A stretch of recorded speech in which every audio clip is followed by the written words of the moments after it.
Are you ready to branch out, to take a leap of faith, to love yourself and others fully? Then let go of whatever no longer serves you to take action now on Get Rooted Radio with Erica Gifford Mills, living it up, loving it up, and letting it go. Erica will energize and excite you to power up your passionate dream that sets your soul on fire. With Erica's E3 approach, equipping, empowering, and enlightening yourself so you can be yourself for yourself.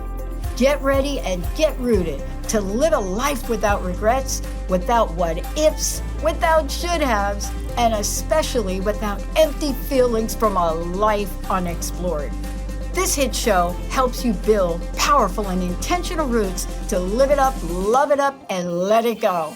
Get fearlessly ready and powerfully rooted in your yes with your host, Erica Gifford Mills, and be fearless about your more and stand in your yes.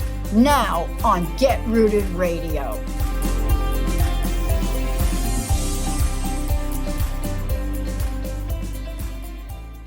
Welcome, everyone. I am Erica Gifford Mills, and you are listening to Get Rooted Radio, living it up, loving it up, letting it go, right here on Transformation Talk Radio.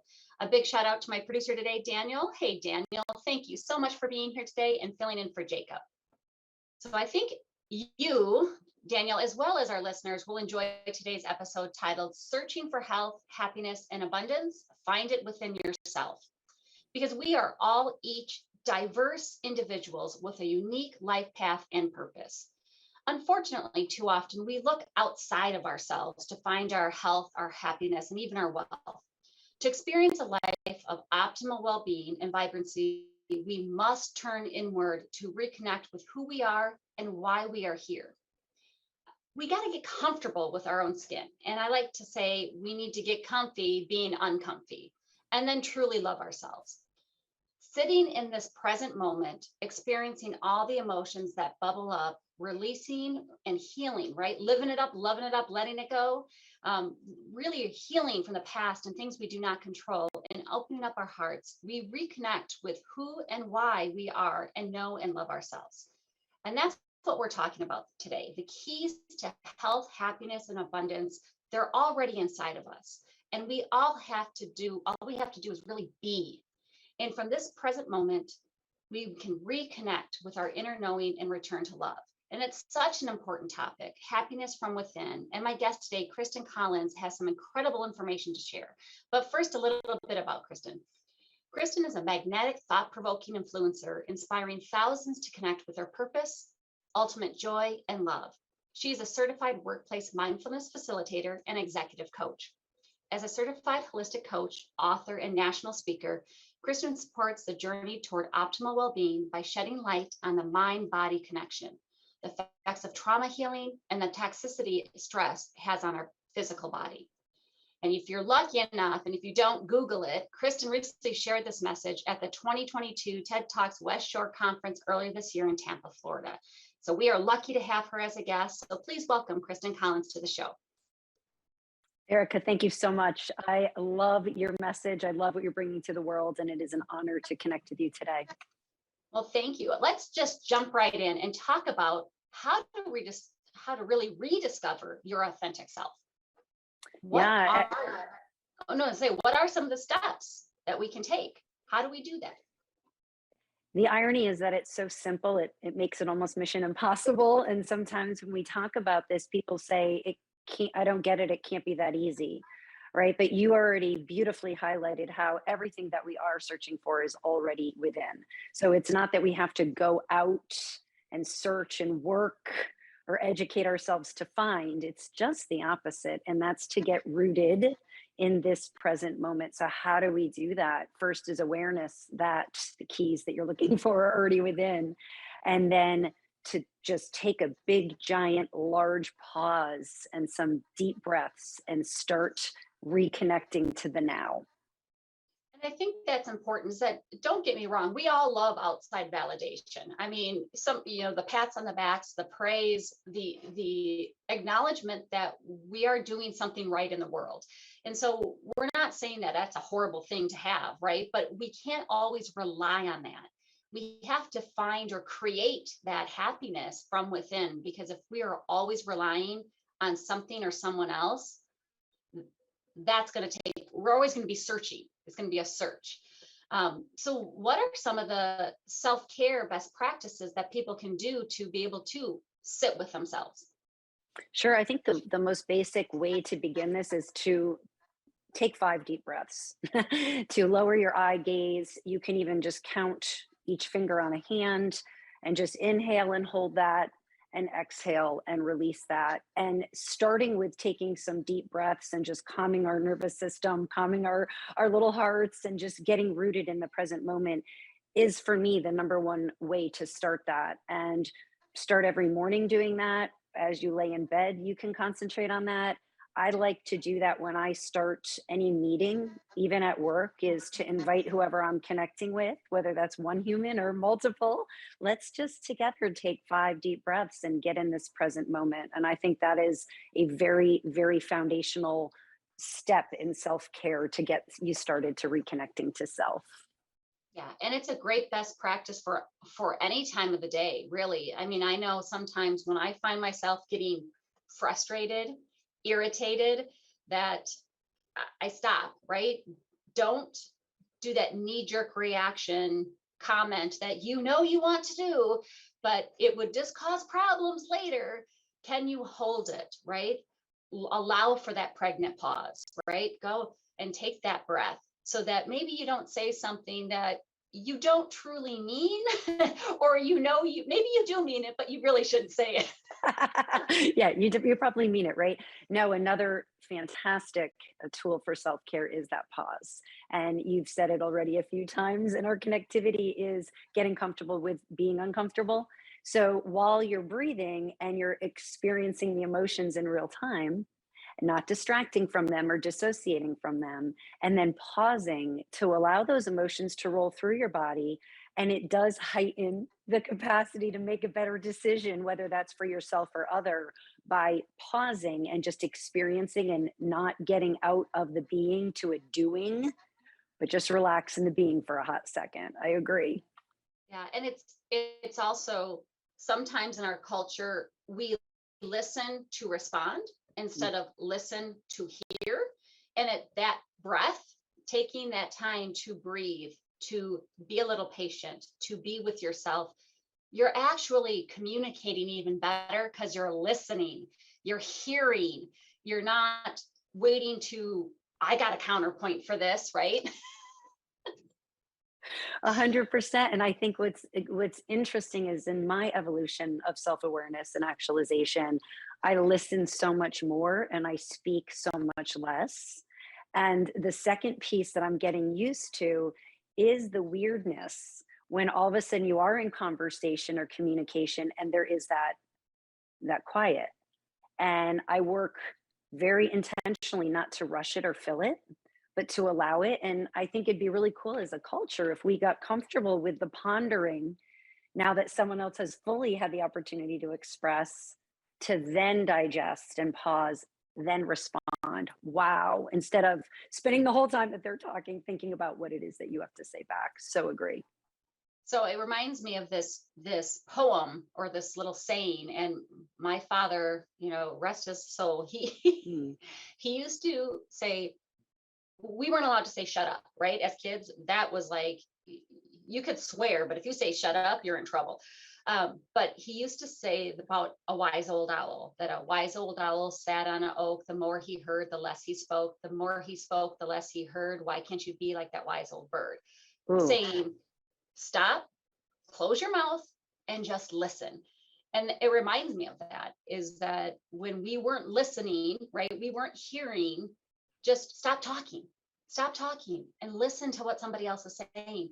And it is, and even listen to what your body is saying, because it's all interconnected, as I know we'll get into a little bit more, but it's all interconnected. And if we're not listening to ourselves and to our body, we aren't going to be able to sit in that uncomfortableness sometimes and rediscover our authentic self. I have chills everywhere. That was such a beautiful share. And thank you to your dad for sharing that amazing analogy. It's spot on.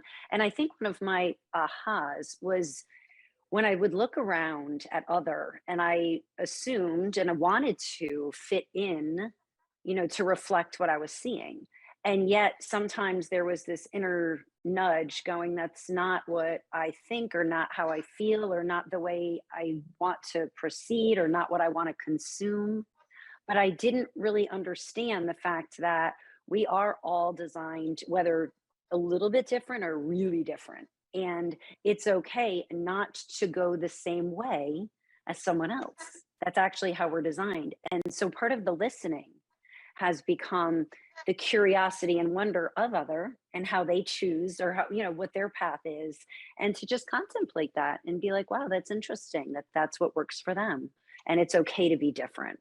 That's been very foundational to my health and healing. Well, it's important, right? It's let that weirdo light shine, because we all are a little bit weird and a little bit different, but that's what makes it so great. That's why we are this melting pot, because if we were all the same, how much fun would that be? How boring, right? Yes. Just all this mushness of same. And it's the blessing is that we have other to then know who we are, because we know who we're not. And it's a celebration of all those mixtures. It's a beautiful tapestry. Yes, absolutely. So let's take a quick break. And when we come back, we're going to talk about how to beat burnout and go from surviving to thriving. But before we go, Kristen, tell folks how they can reach you. Oh, thank you. My website, KristenCollins.com, is a great portal to connect. And from there, we have social media, email, and all the good stuff available. And you can learn more about her services and check out the TED Talks as well, because you'll want to listen to that. It's amazing. I listen to it. I think it's great. And you are in for a good treat for the remaining of this episode today. You are listening to Get Rooted Radio with Erica Gifford Mills. Living it up, loving it up, letting it go. Stay tuned. We'll be right back.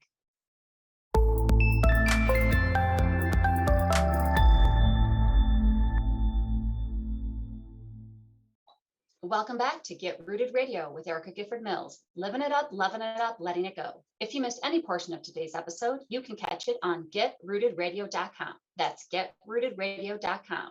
Don't forget to subscribe online to receive the latest news, events, specials, and words of encouragement.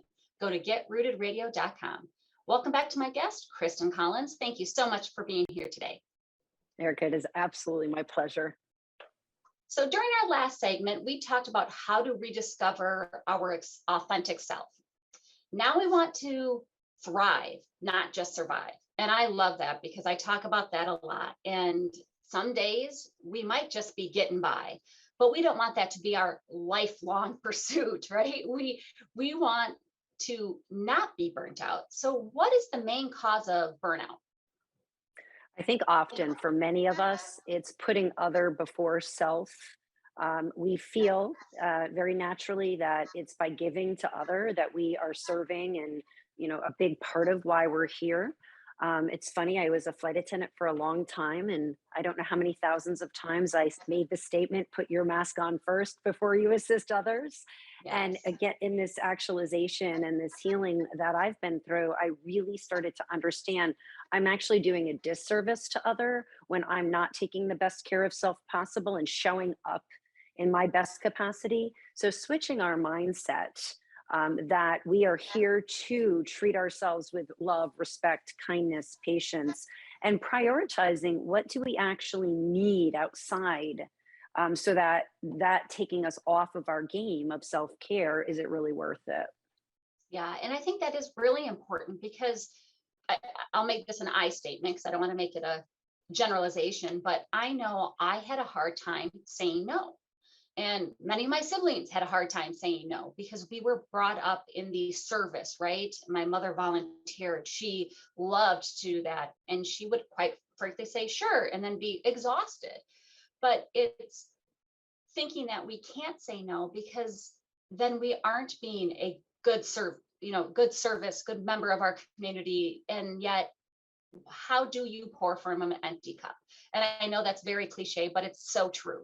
It's, if you can't get the rest, the self-care, and I'm not just talking about spa days, ladies, all that other stuff that you need, and being able to communicate it, because you can't really get mad at somebody if you're not communicating your needs. And if you don't know your needs, how do you communicate them?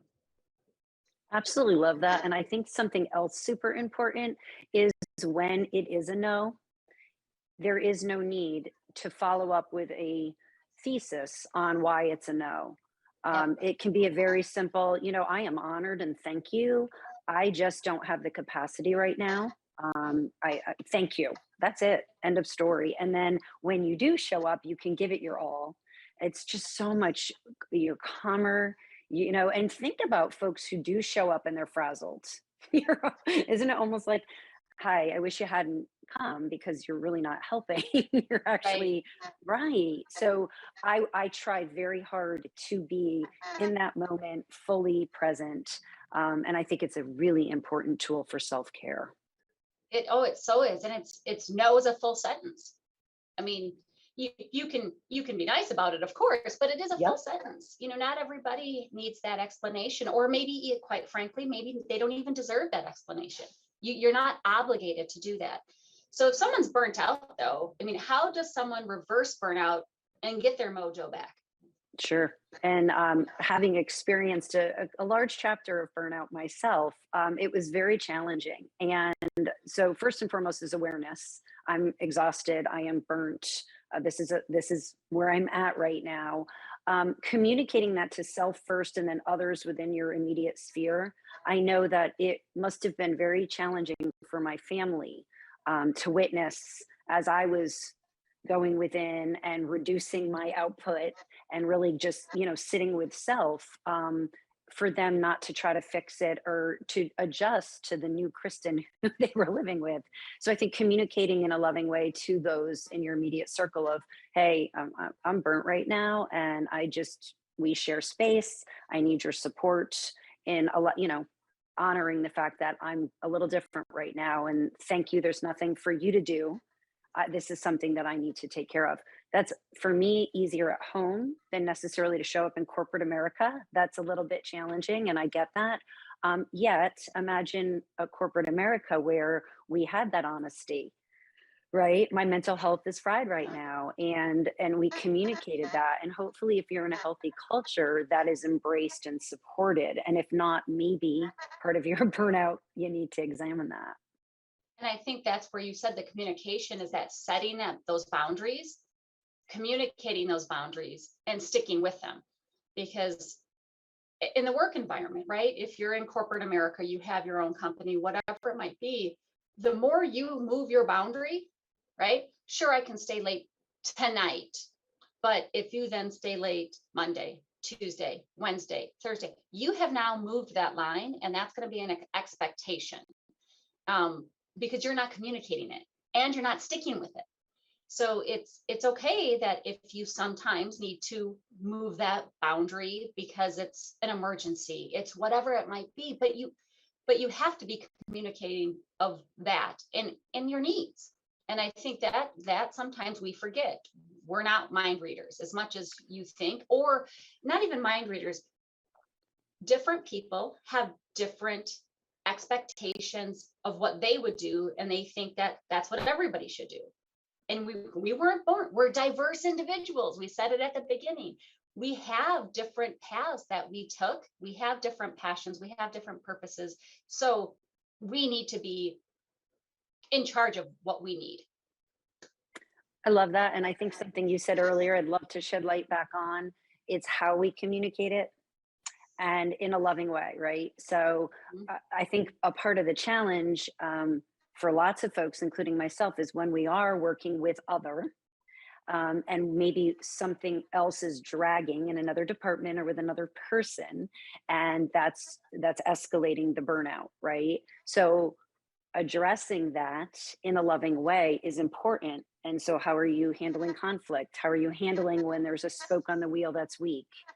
And sometimes I found, as I look back in hindsight, that when I had communication in a loving way, hey, I you're not showing up the way that I need, and I'm not getting the information back from you in time. It actually brought the team closer together because we had the conversation versus I would get to a tipping point. Now I'm mad and approaching it in an unhealthy way. So I think communication in a loving way and honestly, and let the cards fall where they may. Yeah, and that's a great point. And you can do it in a loving way, even in a work environment. And Yes. I think sometimes people think loving, well, that doesn't work in the work environment. Well, yes, it does. It's communicating the expectations, but sometimes also why, right? I'm asking you for this, not because I'm asking for, the whole mom, because I said so. It's this is You had that why. mom too? Yep. Because I said so. Because I asked you 5 times and you're still not doing it. But it's why. Sometimes if people understand the why or the need behind it, oh, so you're not just kind of harassing me. You're not just trying to be nosy. You're not, it helps to get that forward. And I think it's that's how we can also help close family members, friends, and coworkers who are also suffering. But I think there's more that we can do to help. What are some of the tips to help for those people who we see are in burnout? So maybe we're not, but we can see that they're ready to explode. They're boiling over.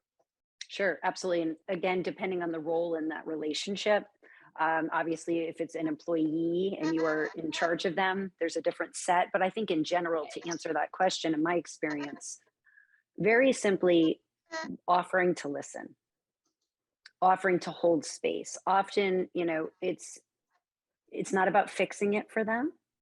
It's about allowing them to unload it, to become aware of it, and then asking, would you like me to just actively listen to this, or would you like me to help you try to solve for this? Because sometimes people just want to spew and they're not interested in you telling them what to do or how to fix it. They may even know how to fix it. But by listening and holding space, I think is the number one foundational tool to help other in burnout. Yeah. And I was giggling, not at what you were saying. It reminds me of my son. And I probably said this on other episodes, but there's been times where he'll come home and he'll be saying something to me, and I'll be parenting him and saying, well, what was the other perspective? And he gets so irritated. He's like, stop life coaching me. Okay, bud, I'm not life coaching you. I'm your mother. I'm parenting you. But if you want to come to me and you just want to complain, you want to get a good vent session, approach it that way. Say, Mom, I just want to complain for 5 minutes. I said, I can't guarantee that I'm not going to come back a few hours later or the next day to readdress the situation, but I won't offer advice. I will just be there to listen, and you can vent away. But you got to open the door that way. Otherwise, guess what? I'm your mom. That's what I'm going to do. I'm going to parent. But I was laughing because now we've got it down to a science. Now he's overseas. He'll call me. I just want to complain. I don't want advice. I don't want you to help me fix it. I just want to complain. All right. I'm all ears. Let's go. That was But it is. beautiful communication. You Yes, guys had, kids. created that awareness with one another. And I'm giggling now because my stepdaughter has her master's in clinical social work. So she's taught me the art of asking, ahead of time, would you like me to just listen, or do you want me to actively try to help you resolve? And I use that at home. I use that at work. I use that, within family, and it is a game changer. It so is. It so is. Well, before we get into our next topic, let's take a quick break. And when we come back, we're going to talk about leveraging the power of gratitude to improve our mental wellness. But before we go, Kristen, tell folks how they can reach you.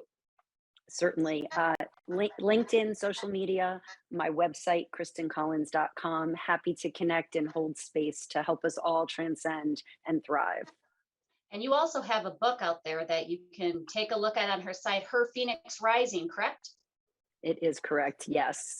Yeah, so take a look at that as well. Listen to her TED Talks. And when we come back, we're going to get into the power of gratitude. I am Erica Gifford Mills, and you are listening to Get Rooted Radio. Living it up, loving it up, letting it go. Stay tuned. We'll be right back.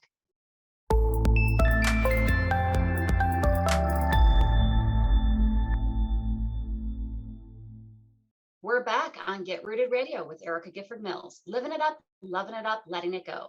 Don't forget to visit getrootedradio.com to listen to a replay of this episode, sign up for helpful tips, and learn about upcoming events. That's getrootedradio.com. Welcome back to my guest, Kristen Collins. Thank you so much for being here today. Erica, I'm having a blast. Thanks for having me. Well, we are honored. So during the last segment, we talked about how to beat burnout and go from surviving to thriving. And now we're going to discuss a topic very dear to my heart, and that's gratitude and how we can leverage the power of gratitude to improve our mental wellness. And I think we forget it so often. I mean, I know if I'm in a cranky mood and I'm like, everything's going wrong and blah, blah, blah, it's like, take a moment to breathe, right? Take that moment to sit. And then what are you grateful for? So first, how do you define the concept of gratitude? Sure. I think gratitude is different for everyone. And that's part of the unique joy of it, is that somebody might be grateful for something that somebody else despises or can't stand. So it's very interesting. I think it's an individual opportunity to digest, contemplate, and celebrate something that is uplifting for you as an individual. Because again, we are all different and we all take things differently and we all are grateful for different things. So how can increased gratitude benefit and enhance our life? It is so beautiful. So we are energetic beings, as you and I know. And so when we show up in that energy and that higher vibration of gratitude, it ends up just scrubbing and uplifting our experience in life, because we are coming from that positive higher energy. So when you want to shift to gratitude so that you can elevate at a higher energetic frequency, it does not mean that you don't experience what you're currently experiencing as bad or other. We put the emotion to an experience. We associate an emotion to an experience. Again, to reiterate, something that I think is fabulous might be something you don't, right? So it's first and foremost to be present in that experience and experience it, then release it, as you say, let it go. And then to go ahead and shift into what is something I'm grateful for. At any moment in any given time, we can come up with plenty of things we're grateful for. And that just then we start attracting more of an experience that is a more positive feeling by making that shift. And I think that's good because it's that mindset shift sometimes that we need to have of asking me, not why is this happening to me, but what is it teaching me? And if we can have that little shift, what is it an opportunity? And, I used to joke that opportunity was a swear word because sometimes in corporate America, it's like, I've got this wonderful opportunity for you. And yet we were like, oh, it's the old word. They're going to make us do more work. But it truly is. I mean, what am I going to benefit? How is this going to help me? Yes, it might not be right now, but it's going to help me deal with something next time. And I think that little shift, that mindset shift, is going to be very helpful. And we mentioned it earlier, everything's interconnected, right? The mind-body connection. So how, if gratitude enhances our life, without question, it would improve our mental wellness. But how? For those that maybe not know, how does gratitude help improve the mental wellness? Sure. The first and foremost is the reduction of the stress, right? It calms our nervous system. It allows us to be present and pause, maybe not make the mistakes that if we were rushing through the experience. For me, it was a health thing, to where it calmed my autoimmune. It calmed the release of the hormones that were running rampant in that fight or flight through my body. So once we get into that mindset of gratitude, we can calm the release of that cortisol down, and that just is going to enhance our physical health. Yeah. And because you think about it, if you are always a ball of anxiety, it affects your overall health, right? Your physical health, because then you've got that constant heightenedness. You're always feeling like you have to fight or flight, and your body doesn't know what to do. Then affects your sleep, then affects your eating. I mean, that's why it's all interconnected here, folks. So It is, what are and some ways? Oh, go ahead. just very quickly, and over time, if we're in that fight or flight, right? It breaks down our body's capacity to rejuvenate and to heal. And that was my journey, and I think that happens to a lot of us. It's almost like a slow leak. And we're like, I haven't really shifted anything. I haven't really changed that much, but all of a sudden I'm showing up different. My body's acting different. What's going on? And it's just over time with that chronic stress, it takes its toll. Yeah. Oh, and absolutely, because you may not even realize that it's going on because, like you said, it's that slow leak. And I love that analogy because you don't realize it. And the next thing you know, you're stopped. Well, it's like a car. All of a sudden, you got a flat tire. But what are some of the ways that we can leverage the power of gratitude? I find that weaving gratitude into every waking moment is really foundational to how I want to live my life. So, the number one tool that I would suggest is every morning before you even really become awake. I love just waking up and starting my day by thinking about how blessed I am, what I'm grateful for, thankful for the night's sleep. Thank you, for the rejuvenation to my body. And then throughout the day, just when taking those deep breaths, to go ahead and get back into that mindset of gratitude. My favorite way of threading this into my existence to my daily life is when I go to sleep at night. And I just think of three things that I'm grateful for. And, whether it was throughout the day or just in general. And then I ask that during my sleep, while my body's getting rejuvenated and it's getting healed, that I want to dream and connect with my gratitude in my sleep, again, for that calm, soothing experience overnight. And that is so important because it also helps you sleep better, right? Because you're not thinking about all the woulda, coulda, shoulda things that you should have done during the day, or oh my gosh, tomorrow I have to do. You're letting all that go, and you are focusing on the things that you are grateful for, not the things that you should be, right? It's what you are, and it's an individual experience. And I know sometimes when we do that whole comparison thing, comparison is the thief of joy, right? We can't let that interfere. And I think that is something that we also need to get better at, just as a society, that you don't know. Social media, while it's a wonderful tool, it's the A side, folks. So don't be looking for that happiness and that joy and that wealth out there, because that's everybody's A side. You don't see the B side. It's So so true, and the stress that is causing, right? And to your point, it can be a beautiful place to share and support one another and right. celebrate, but minimizing a great self-care tool is, how much screen time are you getting? What does that look and feel like? I work really diligently to shut that down at a reasonable hour at night and not to make that be the first thing that I dive into in the morning.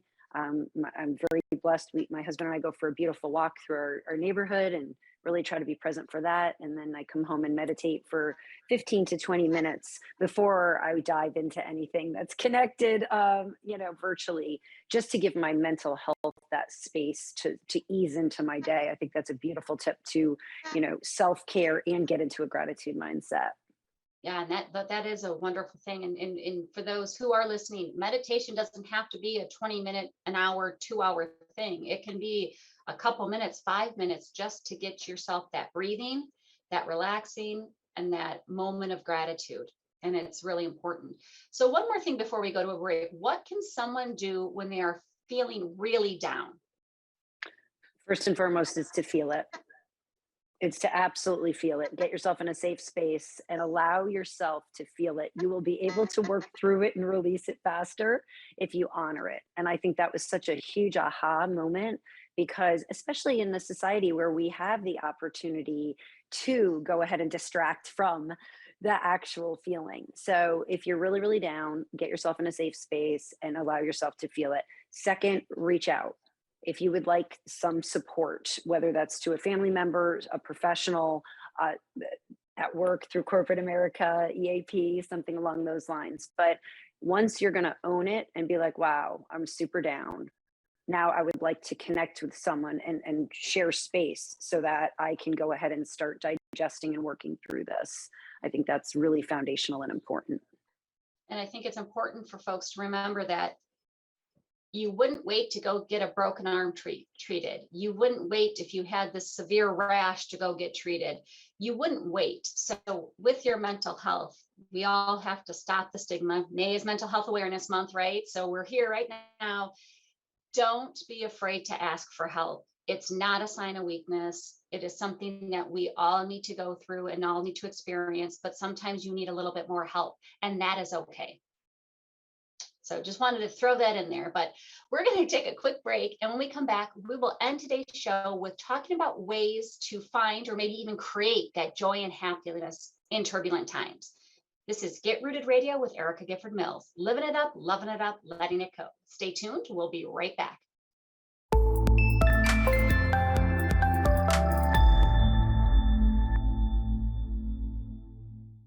Welcome back to Get Rooted Radio with Erica Gifford Mills. Living it up, loving it up, letting it go.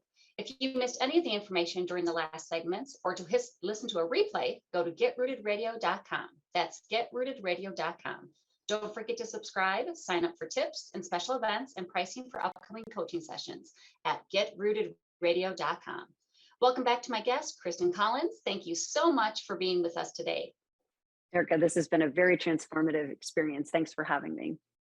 Well, we are honored and privileged to have you on. But before we wrap up today's episode, tell listeners how they can reach you, learn about your services, check out your TED Talks, get a copy of your book.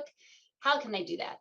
Well, thank you for that. And the great news is my website, KristinCollins.com, will be that portal to all those lovely things that you just mentioned. And I look forward to connecting with your audience. Thank you. Thank you. So let's wrap up today's episode with ways to find joy and happiness in turbulent times, or maybe should we say create happiness? So what are some common misconceptions you hear about finding joy and happiness? Sure. I think a lot of folks think that it has to be this giant mountain. It has to be this major commitment and amount of time. And for me, it's just the opposite. And it's very accessible, very easy to do. It's, again, a mindset shift and an awareness. So especially in turbulent times, to time block, whether it be a minute, as you said previously, but what does bring me as a unique individual joy? What makes me laugh? What makes me smile? What makes my heart flutter? And that's going to be different than what it is for other. And then committing, I'm going to spend a minute doing, experiencing, being that. And just that simplicity of getting back to basic. Is it sticking your toes in the sand? Is it jumping up and down on a pogo stick? Is it painting? Is it singing out loud in the shower? But just finding micro moments of being in that space of joy starts then to escalate and elevate the amount of time that you choose. And for me, my lens to make decisions, whether that be how I want to live my life, how much, money is actually necessary, right? Would I rather have a simpler experience so that I have more downtime to do the things like sip a cup of tea with someone I love? So it's becoming aware of what, as a unique individual, brings you joy, starting to spend those micro minutes within that space. And then that sets up your lens to be able to make decisions that you can escalate the amount of time that you get to be in joy. I love that, because it's funny, totally different situation, but it applies to this, and I'll explain it. So I recently started dating, and one of the questions I like to ask people is, what do you need to do at least one time per week? Whether that's go for a run, go for a bike ride, go. And it's funny is because I get, what kind of canned question is that? And some people are like, oh, thank you for asking. And it's because that makes you who you are, right? Not the only thing, don't get me wrong, but if you need to do something, right? I need to go for a hike or walk in nature, right? Not just on the pavement nature. I need to get out with the dirt, with the trees, with the real nature. And if I don't do that, I find I'm more irritable. I'm not as refreshed because I haven't spent that. Because for me, that's not only exercise, it's a spiritual experience, it's all that. So I know if I don't do that, if I'm not making that time to do that, I am not going to be happy and joyous because I'm not getting what I need. And it's like what you were saying. What do you need to carve out? Is it the 30-second dance party that I like to have in between meetings? Or like, dance like no one's watching, and sometimes my neighbors are watching, but that's okay because I laugh, it's fun, and we're having a good time. And it's contagious, I'm sure. I Oh absolutely yeah. love that. I absolutely love that. And I like that you ask that question because, first of all, you're going to know if the person sitting across from you is on a similar trajectory, right? And if not, just what a cool opportunity for them to become self aware. If they don't have an answer to that question, you might have just gifted them the opportunity to become aware, hey, that's actually a really good idea. What am I doing? And maybe I should incorporate that in my life. Well, and building off of that, what are some of the mistakes that you see people make when they try to find that happiness? Sure, I made it myself. So I can speak firsthand. It's thinking that the attainment of more is what's going to bring it's going to bring me joy. And I'm at that stage in my life of empty nesting and simplifying. And it's pretty interesting. You have this accumulation phase, and now it's this deep escalation of decluttering. And it brings me a lot of joy to drop off that bag at Salvation Army or donate that outfit to a not-for-profit. I still consume, I still purchase, I still enjoy, but it's very intentional. It's very limited instead of it having to be this constant thing, because I now look at everything that I consume and weigh it against, is this that important? Do I really need this? Because that's not what's going to bring me joy, Right. right? What's going to bring me joy is the life balance, to be able to not be working 3 jobs like a crazy human, stressed out about the budget, but the connectivity of conversation, being able again to have that cup of tea or go on that vacation and really be present. So that's a huge shift for me. That's really not only calmed my nervous system, but has escalated my joy, is the opportunity to be present by not consuming as much. Oh, absolutely. And I think it's important because what are we doing, right? We joke about retail therapy sometimes, but some people, they love that, right? They love to go antiquing or go find deals on Amazon or whatever it might be. But is that an avoidance? What are you doing? What do we need to get really back to basics on what makes us, looking at our values, looking at what makes us who we are, and how do we find the happiness from there? And I think that's so important. And I know we're coming to the end of the show, but before we do, I'd love you to kind of round things out by sharing some insight on what we can do to live with more joy and happiness in our everyday lives. Sure. To summarize this delicious and deep conversation that I'm so grateful for, Erica, thank you. My heart is so open and full of joy. It's by taking those deep breaths, getting in that present moment, right? Becoming aware, actively listening to self and other. For just being in touch with self and listening to self will start to bring you joy. And then showing up in community from that place of wholeness, that will bring you joy, because now you're not seeking your happiness and your joy from other, right? You're satiated and whole as an individual, and then you're not threatened by the difference or the fact that they may have more or different than you do. So to really elevate our happiness and joy, it's really getting rooted in who you are, loving who you are. If you don't like something about who you are, great news. In that nanosecond of you deciding that no longer is who you want to be, you just simply decide that's not you anymore. And you can make that shift to go ahead and step in a new direction from that moment on. You don't have to go get a PhD or climb a mountain to make that shift. So becoming aware that you are in charge and fully already have within that joy and love, and then being open to experiencing that without needing the outside. And again, the outside's great and the pat in the back's lovely, and hearing I love you from others is really awesome, but you're never ever going to be fully satiated and whole when we're seeking for it outside. Oh, absolutely. Because remember, you are the person who are you're spending the rest of your life with. And you need to love yourself and be able to find that happiness from within. Thank you so much, Kristen, for being with us today. Tell folks how they can listen to your TED Talks, get a copy of your book, and learn more about your services. Well, thank you. I would love to connect with you, and please use my website, KristinCollins.com, for access to all the things that Erica has listed. And I'm really happy to support your journey to self-love and actualization. Thank you, Kristen. And I want to thank you all for tuning in to Get Rooted Radio. If you missed any part of today's episode or you want to listen again, go to getrootedradio.com for the podcast. And don't forget to tune in the first and third Monday of each month at 5 p.m. Eastern, 4 p.m. Central, and 2 p.m. Pacific, right here on Transformation Talk Radio. Before I sign off, remember to ask yourself if you are living a rooted life. If the answer is no, then take action to make that answer a yes. One way to take action is to set up your free Empower Hour call with me, no charge, no obligations. Go to getrootedradio.com to find out how I can help you take that action.